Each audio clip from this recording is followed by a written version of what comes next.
टोंगा में कोई वोल्केनो आया है जिसने जो इरप्ट किया है। कभी आया था ऐसा वोल्केनो, उस समय एक कविता लिखी थी और मैंने अपने मित्र से सुना कि ऐसा वोल्केनो आया है जिससे भभूत के बादल आसमान पे छा गए। कभी मैंने एक बार सुनामी पे लिखा था कि कहीं धरती के सीने में मेरा ही दिल तो नहीं धड़कता है, कहीं धरती के सीने में मेरा ही दिल तो नहीं धड़कता है। ढहना था पहाड़ों को और समंदर की लहरें बेकाबू हो गई। चलिए मैं अब एक कविता पढ़ता हूँ जो कोहे आतिश फिशा पे लिखा था। ज़ेर गर्दू सूरज आहने महलूल सदमकता है, ज़ेर गर्दू सूरज आहने महलूल सदमकता है। अब्र नैसा कहीं ज़मी पर मिस्ल तेज़ाब बरसता है, ज़ेर गर्दू सूरज आहने महलूल सदमकता है। अब्र नैसा कहीं ज़मी पर मिस्ल तेज़ाब बरसता है। इतने इल्मो ज़हन के बाद भी तमद्दन है कमी, इतने इल्मो ज़हन के बाद भी तमद्दन है कमी। जो जगह है माकूल इंसान के लिए, क्यों नहीं इंसान वहाँ रहता है। ज़ेर गर्दू सूरज आहने महलूल सदमकता है।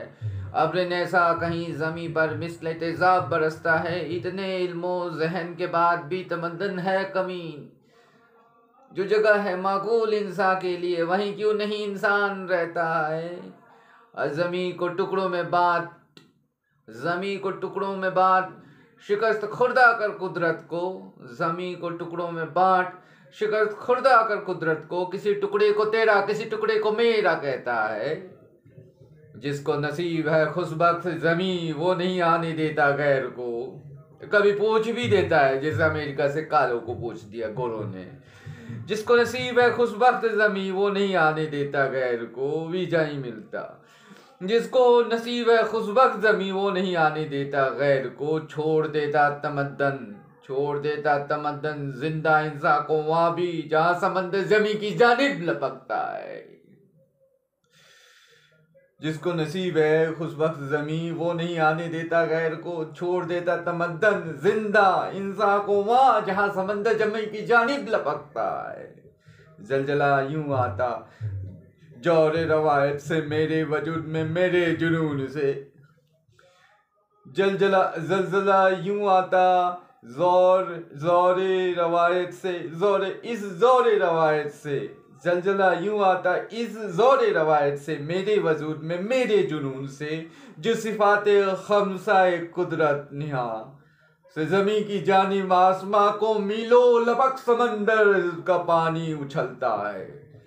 ज़लज़ला यूं आता जोरे रवायत से मेरे वजूद में मेरे जुनून से, सब ज्यों सिफाते खमसा कुदरत निहा से ज़मी की जानिब आसमां को मीलो लपक समंदर का पानी उछलता है। न है वो नज़र इंसानों की, न है वो नज़र इंसानों की जो बेद के तमद्दन को देख सके साफ साफ। न है वो नजर आज इंसानों की जो भेद के तमद्दन को देख सके साफ साफ। पता नहीं किस लिए झूठे तेवर लिए सड़क पर उतर कर मकल इंसान दम भरता है। हाय जी, आंदोलन जन आंदोलन।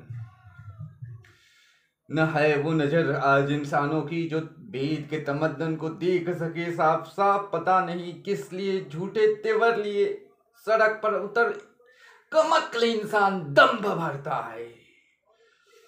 जलजला के साथ उछल उठे समंदर के पानी को देख, जलजला के साथ उछल उठे समंदर के पानी को देख कहता हूं कि कहीं धरती के सीने में मेरा ही दिल तो नहीं धड़कता है। तमद्दन ने ज़मी इंसान को, तमद्दन ने ज़मी इंसान को क्यों नहीं कहूं कमीनों कम बख्त। छोड़ दिए हैं इंसानों को रहने के लिए वहां भी जहां कोहे आतिश फिशा फटता है। और धरती को बचाने की टुटपुंजिया कवायद को नौ आंदोलन के लिए, धरती को बचाने की टुटपुंजिया कवायद को नौ आंदोलन के लिए कभी ये कभी वो नारा लिए कार्यकर्ताओं का हुजूम नजर के आगे से गुजरता है। धरती को बचाने की टूटपुंजिया कवायद को नौ आंदोलन के लिए, धरती को बचाने की टूटपुंजिया कवायद को नौ आंदोलन के लिए कभी ये कभी वो नारा लिए कार्यकर्ताओं का हुजूम नजर के आगे से गुजरता है। दौलत और तरक्की वहां पहुंची कि सब इंसान रह सकते सुकून से। दौलत और तरक्की वहां पहुंची कि सब इंसान रह सकते सुकून से, पर कहीं न हो जाए ये जमी बिहिश्त। मगरिब लोगों के खुदी को नौ ढंग से गढ़ता है। कभी दौलत और तरक्की वहां पहुंची कि सब इंसान रह सकते सुकून से, पर कहीं हो न जाए ये जमी बिहिश्त। मगरिब लोगों की खुदी को नौ ढंग से गढ़ता है। ये कौन लोगों पर रखे है नजर, ये कौन लोगों पे रखे है नजर दम बदम मीनारे जहां से मिस्ले शाहीन। ये कौन लोगों पर रखे है नजर दम बदम मीनारे जहां से मिस्ले शाहीन। कि फुसूए इल्म नौ बनौ से इंसान घमंड में चूर रहता है। ये कौन लोगों पर रखे है नजर दम बदम मीनारे जहां से मिस्ले शाहीन।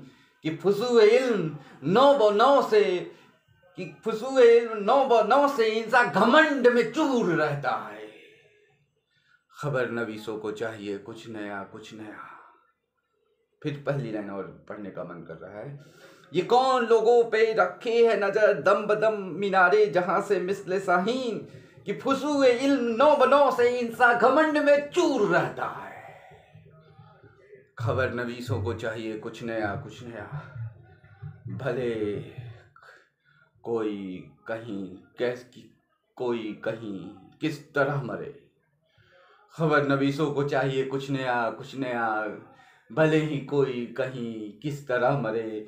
कुछ नया खबर बिकती तब और है जब इंसान एक नए अंदाज से मरता है।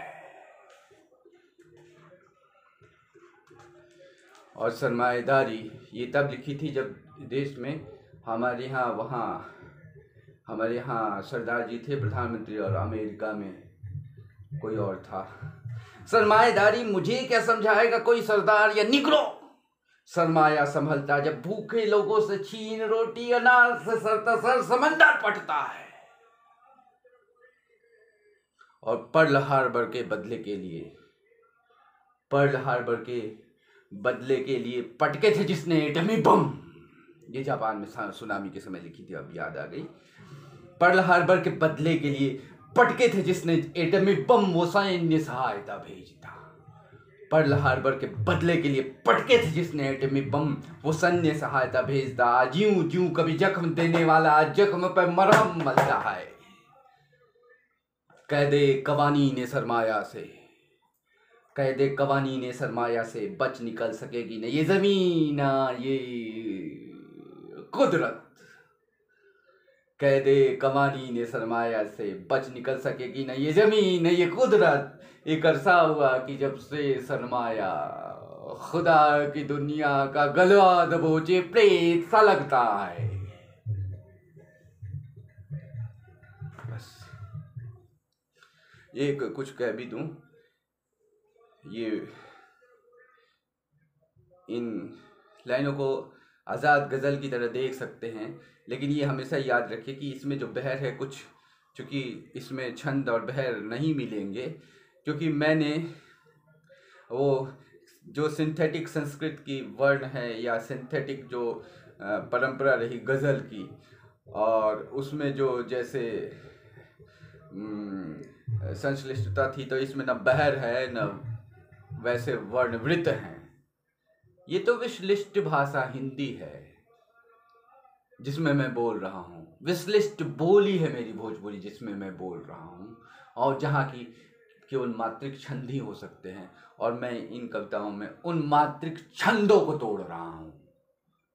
तो ये आज़ाद गज़ल है जो मात्रिक छंदों में लिखी गई है, और वो जो मात्रिक छंदों की मात्राओं को तोड़ती है। बस